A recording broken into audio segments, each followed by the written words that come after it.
देश की सबसे बड़ी पार्टी कांग्रेस इस वक्त जिस दौर से गुजर रही है उसने पार्टी के वरिष्ठ नेताओं की चिंता बढ़ा दी है। लगातार हार का सामना कर रही कांग्रेस के सीनियर लीडर जयराम रमेश ने अब पार्टी के वजूद पर ही सवाल खड़े कर दिए हैं।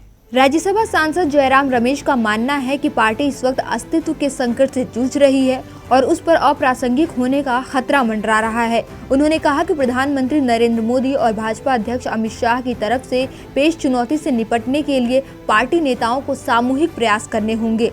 एक इंटरव्यू में जयराम रमेश ने कहा कि पार्टी 1996 से 2004 तक चुनावी संकट से गुजरी थी, तब वो सत्ता से बाहर थी।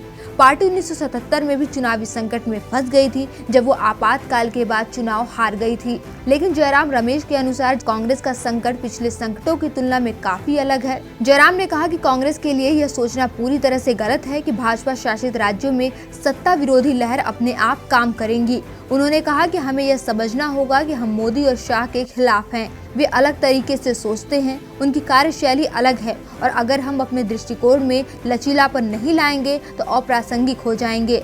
यह भी समझना होगा कि भारत बदल चुका है, पुराने नारे अब नहीं चलेंगे, पुराने फॉर्मूले और मंत्री भी अब काम नहीं करने आएंगे। वैसे इस बयान को लेकर रमेश सोशल मीडिया पर घिर चुके हैं।